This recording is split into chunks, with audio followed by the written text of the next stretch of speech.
Em um país onde o transporte rodoviário domina, em detrimento da economia e da ecologia, aumentar o fluxo de cargas e passageiros pelas vias marítimas é a saída apontada por diversos especialistas. Mas a situação dos portos brasileiros ainda está longe do ideal. Para o país que vai abrigar alguns dos mais importantes eventos do mundo, como a Copa e a Olimpíada, e se prepara para ser um dos 5 maiores do planeta, não há pouco trabalho a ser feito. O deputado Alberto Mourão, do PSDB de São Paulo, veio até o Palavra Aberta analisar essa situação. Deputado, obrigado pela sua visita. Como é que está hoje a situação dos portos brasileiros? Veja bem, Sandra, a gente tem aí uma demanda reprimida, crescimento da economia nos últimos anos, 4%, 5%, 3%. Já tinha aí um passivo acumulado e esse crescimento tem acumulado, né, um volume maior de cargas que está entrando e que tem dificuldade de circular pelo país em decorrência da forma errada como ela chega. Então, nós temos um problema de porto, de atracamento, de piers, nós temos um problema de entrada, que nós chamamos de mar, porque não é, às vezes você tem porto e não tem como chegar, e tem também problema em terra para escoar a produção, que quando você fala de porto, você tem que falar na atividade retroportuária, não pode simplesmente achar que atracou o navio e está resolvido o problema. Claro.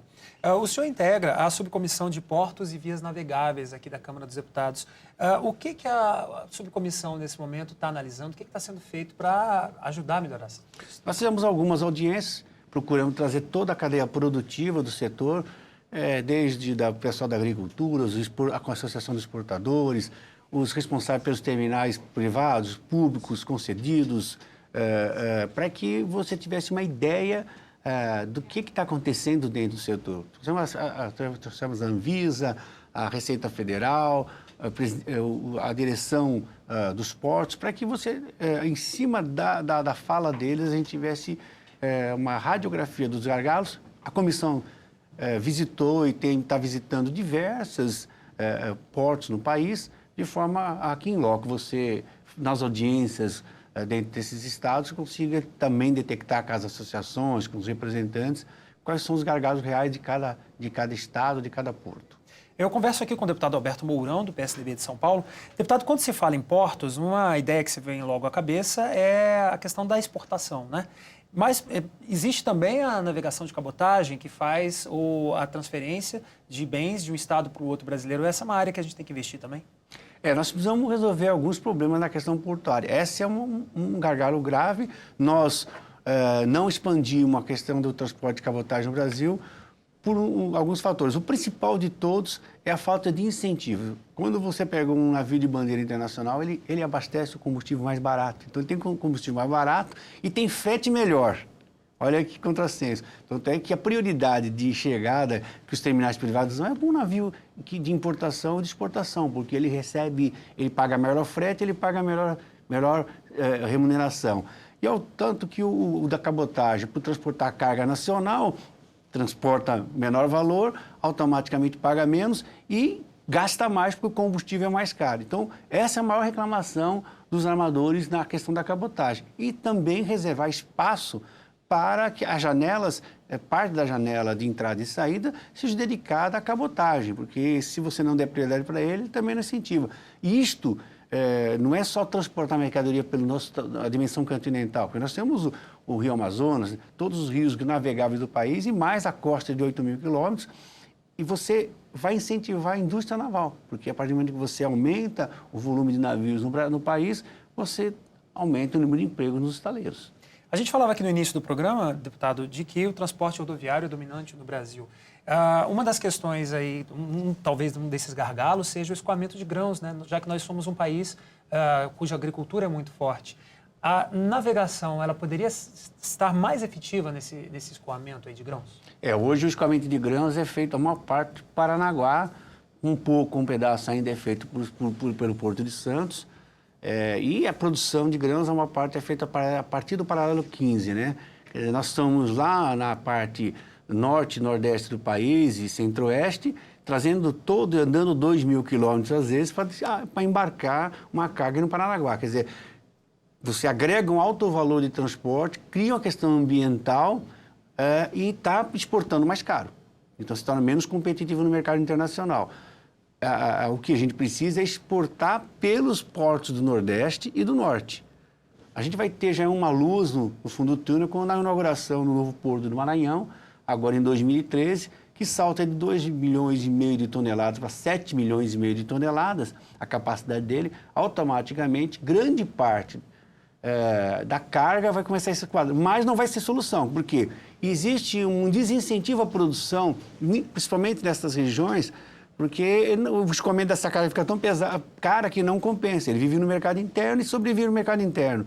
Automaticamente, a gente acredita que rapidamente vai ser absorvido essa criação. A gente teria que triplicar esse volume, chegar a 21 mil toneladas para você falar, olha, a gente já conseguiu equacionar o que está hoje, para depois caminhar numa ampliação. O senhor citou agora, deputado, a inauguração do porto lá no Maranhão, né? A demanda brasileira hoje, ela requer mais... O que é mais importante hoje? É construir porto novo ou é renovar o que já existe? Precisa construir portos novos. O Porto do Rio Grande é um porto que vai servir para o Mercosul, é um porto que hoje vai ser um hub. Ele é para receber a mercadoria dos países do Mercosul que não tem portos, ou tem portos só em rios, e que faz a redistribuição nos grandes navios. Então, ali, o Brasil tem que ver que ele vai prestar serviço para a América do Sul, se ele incentivar esse porto adequadamente.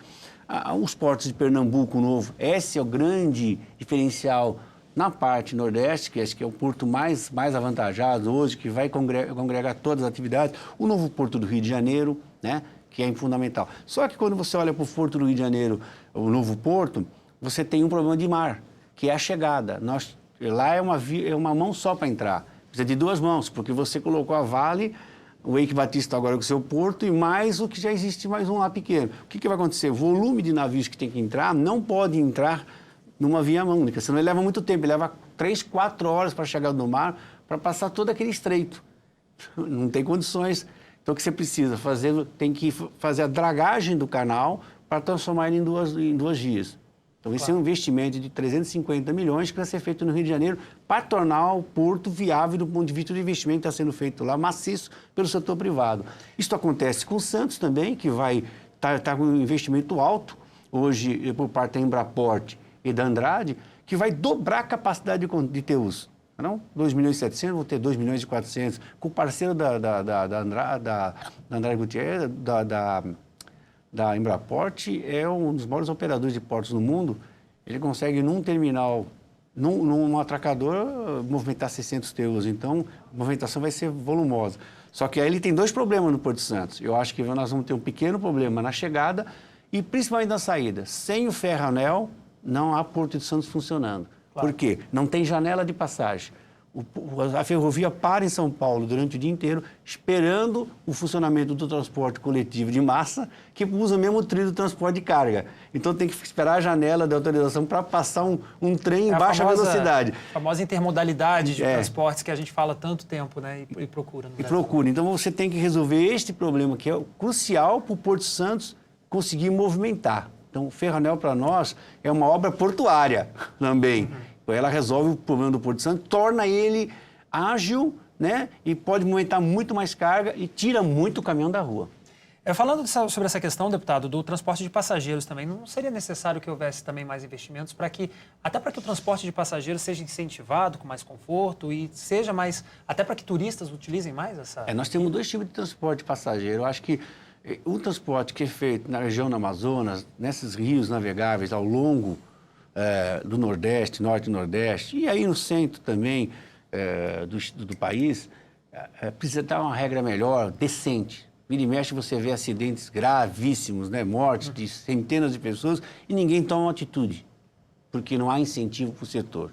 Quer dizer, lá se sabe que pode usar o transporte por mar, por água, então vamos incentivar e vamos regrar e vamos estabelecer segurança para as pessoas. Não é aquela forma quase empírica que faz o transporte ali. E na questão do turismo, que gera muito emprego, 60% a 70% da mão de obra que trabalha no navio hoje, em média 3 mil funcionários no navio, é obrigatório ser do país onde ele está trabalhando. Automaticamente, se a gente tivesse um maior número de atracações ao longo da costa, até lá do Amazonas, do Rio Amazonas vindo, com embarques adequados, com condições no modo internacional de embarque e desembarque de passageiros, nós podíamos expandir o setor, crescer mais, passearmos de 1 milhão de passageiros anos para 2, 3 milhões, e ainda não é muito 3 milhões, porque Se a gente for ver as quantias que é feita na Europa e na América do Norte, a gente vai ver que é muito superior. Eu só estou querendo triplicar e tem capacidade para isso. O que os armadores também reclamam é local adequado para atracação, não existe, e novos pontos de atracação, incentivar. Como abriu agora a Angra dos Reis, abrir em outros locais. Cananéia tem condições de fazer. No sul tem praias bonitas e maravilhosas que possam ampliar. Ele não precisa competir com a atracação de um navio de carga. Ele tem que estar lá à margem disso. Ele não precisa precisa de alguma vez de calados razoáveis, mas não precisa usar aquela infraestrutura do porto. Muito trabalho, conforme a gente falou no início. Obrigado, deputado. Obrigado a vocês. O Palavra Aberta você vê aqui na TV Câmara e ouve pela Rádio Câmara. Até o próximo programa.